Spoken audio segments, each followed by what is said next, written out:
जय श्री कृष्णा। कल आपने समुच्चय की परिभाषा देते हुए विभिन्न प्रकार के समुच्चय के बारे में अध्ययन किया था। आज अपन और समुच्चय को दो रूप में बांटा था, दो रूपों में बांटा था।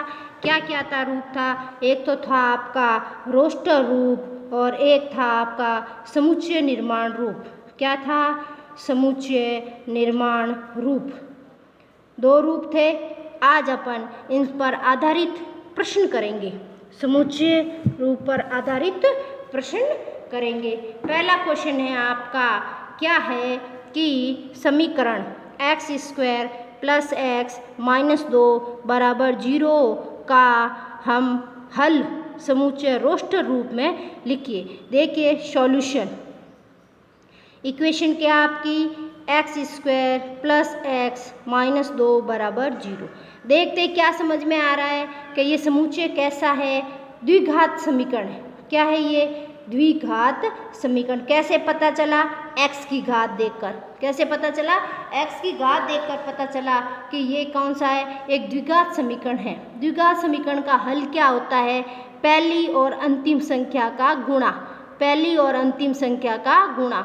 1 और 2 का गुणा क्या हुआ? 2। क्या हुआ? 2 एकम 2। अब ऐसा पावड़ा बोलो कि उनको गुणा करने पर 2 और जोड़ने पर कितना आना चाहिए? 1। तो 2 एकम 2 और 2 में से 1 गया 1। तो इसको क्या लिख सकते हैं अपन? X square plus 2x minus x minus 2। इस x के टुकड़े कर दिए। 2x में से x गया x और 2 को 1 से गुणा किया 2। 2 को 1 से गुणा किया 2। अब कितने पद मिल गए? 4। कितने मिल गए? 4। 4 में से 2 2 पद में से कॉमन ले।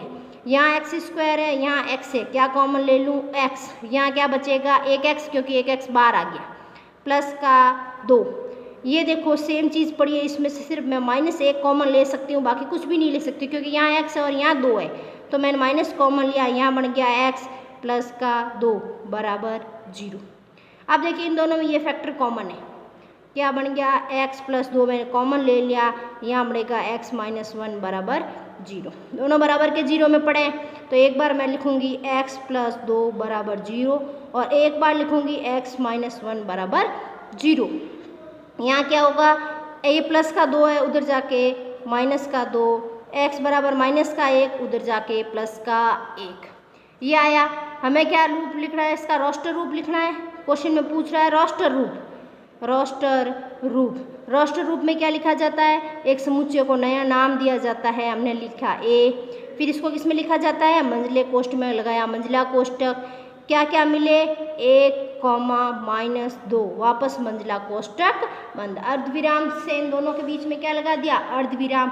और दोनों मान रख के क्या लगा दिया? वापस मंझला कोष्ठक। उदाहरण नंबर 1 और देखें। उदाहरण नंबर कह रहा है कि समुच्चय, अब आपका कौन सा रूप आ रहा है? समुच्चय। क्या था? मंझला कोष्ठक x सच दैट x एक धन पूर्णांक है, एक धन पूर्णांक है, एक धन पूर्णांक है। और क्या कंडीशन है? और x square less than 40, x square less than 40, वापस मंझला कोष्ठक क्लोज, मंझला कोष्ठक क्लोज। को रोस्टर रूप में, को रोस्टर रूप में, रोस्टर रूप में लिखिए, रोस्टर रूप में लिखिए। ये रोस्टर द्विघात समीकरण था, हमने इसको हल किया, 2 मान प्राप्त हुए और रोस्टर रूप में लिख दिया। इस बार हमें कंडीशन क्या दे रखी है? समुच्चय रूप में दे रखी है। क्या है? x सच दैट x एक घन संख्या है, घन पूर्णांक है, और एक्स स्क्वायर लेस देन 40, मतलब इस संख्या का वर्ग लोगे वो 40 से छोटा होना चाहिए। क्या होना चाहिए? 40 से छोटा। देखें सबसे पहले सॉल्यूशन, सॉल्यूशन में क्या है? संख्या कौन सी है? 1 का वर्ग 40 से कम है, 2 का वर्ग एक्स स्क्वायर है ना, 1 का वर्ग 1, 2 का वर्ग 4, 3 का वर्ग 9, 4 का वर्ग 16, 5 का वर्ग 25, 6 का वर्ग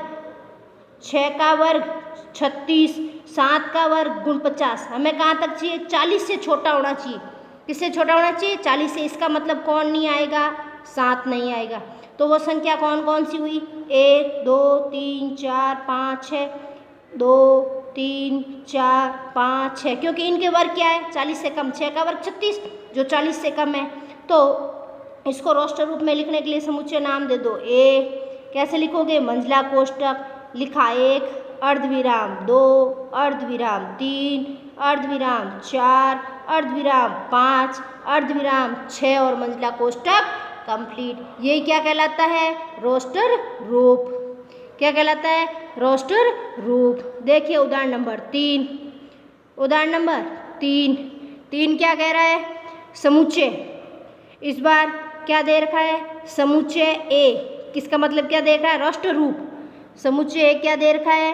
1 4 9 25 नहीं 16 25 डैश डैश डैश डैश दे रखा है। क्या कह रहा है? को समुच्चय निर्माण के रूप में लिखिए। को समुच्चय निर्माण रूप में लिखिए। समुच्चय निर्माण रूप में लिखिए। कैसे लिखेंगे? सॉल्यूशन। सॉल्यूशन क्या लिखा? इसको आपको भाषा में लिखना है। इस बार क्या समुच्चय निर्माण रूप लिखना है, रोस्टर रूप नहीं लिखना, हमें संख्या नहीं लिखनी, हमको इसको भाषा में बांधना है। ये क्या है? 1 4 9 16 25 क्या है? तो समुच्चय है ए, मंझला कोष्टक की भाषा रूप में लिखना है। लिखोगे तो क्या लिखोगे? एक्स सच दैट एक्स का व्यवहार इस प्रकार है कि एक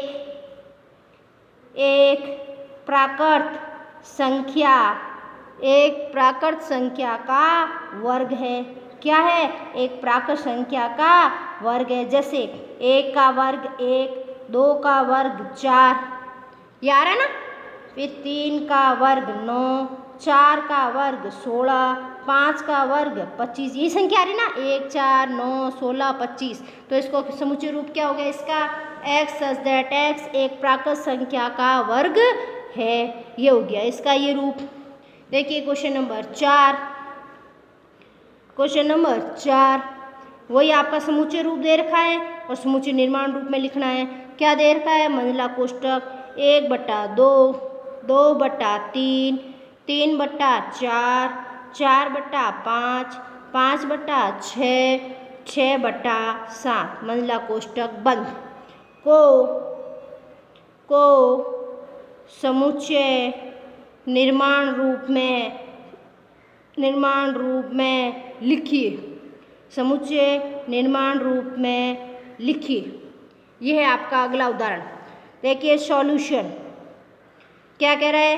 1/2, वापस रिपीट कहाँ से हो रहा है? 2, 2/3, वापस 3/4, 4/5, 5/6, 6/7। अंश उसके हर से एक अधिक है। देखो अंश है 1, हर है 2। अंश हर अधिक है, अंश से हर अधिक है, अंश से हर अधिक है, अंश से हर अधिक है। एक एक अधिक है। 4 से 5, 5 से 6, 6 से 7। फिर यह अंश प्राकृत संख्या है जो 1 से प्रारंभ हो रही है। अंश क्या है? एक प्राकृत संख्या है जो 1 से प्रारंभ हो रही है और हर एक बढ़ गया, 1 और 1 2। फिर 2 लिखेंगे तो क्या हो गया? 3। तो इसको कैसे लिख सकते हैं? लेकिन अब 6 है, 6 से अधिक क्या हुआ? 7। मतलब प्राकृत संख्या कौन है? 6। क्या है? लास्ट 6 है, 6 से अधिक नहीं है इसमें। इसका मतलब इसको क्या लिखोगे? एक्स सच दैट एक्स क्या लिखोगे? n/n+1। n क्या है? एक प्राकृत संख्या है, क्योंकि हमें मालूम है प्राकृत संख्या 1 से शुरू होती है। यहाँ n की जगह 1 रखो। 1 + 1 2। अब n की जगह 2 रखो। 2 + 1 3। n की जगह 3 रखें। 3 + 1 4। यही बन रहा वापस, सेम चीज़ बन रही वापस। n एक प्राकृत संख्या है। प्राकृत संख्या है। n किस किस के बीच में है? 1 से बड़ी लेकिन 6 से छोटी और 6 के बराबर। 1 से लेनी है 6 लो तो 6 लिया। 6 + 1 7। आगे 7 नहीं ले सकते क्योंकि अपन को दे रखा है 6/7। तो हमने कंडीशन लिख दी। X less than equal to 6, 6 के बराबर हो सकती है। यह है आपका क्वेश्चन उदाहरण नंबर 4।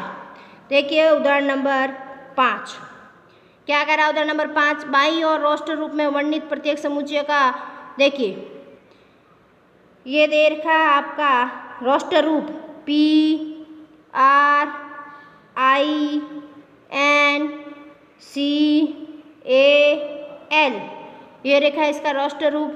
तो इसका समुच्चय रूप क्या होगा, देखिए क्या लिखोगे, x सच दैट x, ये रोस्टर रूप है उसको समुच्चय रूप में ढालना है। x सच दैट x शब्द principal P R I N C I P A L का एक अक्षर है, ये जो लिखा हुआ है ना आपका मंझला कोष्टक में अर्धविराम के द्वारा, वो क्या है, इसका समुच्चय रूप क्या है, एक्स सच दैट एक्स शब्द प्रिंसिपल का एक अक्षर है। इसी तरह जैसे दे रखा है 0, क्या दे रखा है 0, इसका समुच्चय रूप क्या होगा, यह है इसका रोस्टर रूप। समुच्चय रूप होगा एक्स सच दैट एक्स एक पूर्णांक है और x प्लस 1 बराबर 1, x प्लस 1 बराबर 1, तो x का मान यहाँ से फ्री करेंगे, एक इधर जाके -1, तो क्या मिल गया 0। तो ये जो 0 है वो क्या है, इसका रोस्टर रूप है और ये इसका समुच्चय रूप है। क्या है समुच्चय रूप, x सच दैट x एक पूर्णांक है और x प्लस 1 बराबर 1 दे रखा है। तो इसका सॉल्यूशन करोगे तो x का मान क्या आएगा 0, इसलिए इसको मंझला कोष्टक में लिख दिया 0। क्या लिख दिया 0। फिर है आपका 1 2 3 6 9 18, ये क्या है रोस्टर रूप, क्या है रोस्टर रूप। तो इसका समुच्चय रूप क्या होगा, मंझला कोष्टक x सच दैट x एक धन पूर्णांक है तथा क्या इसका 18 का भाजक है। इसका मतलब 18 में किस किस का भाग जाता है, 1 का जाता है, 2 का कितनी बार जाता है 9 बार, 3 का कितनी बार 6 बार, 6 का कितनी बार 3 बार, 9 का कितनी बार 2 बार और 18 में कितनी बार 1 बार। इसका मतलब 1 2 3 6 9 18 किसके भाजक है 18 के, किसके भाजक है 18 के। यह है आपकी एक्सरसाइज के सभी उदाहरण।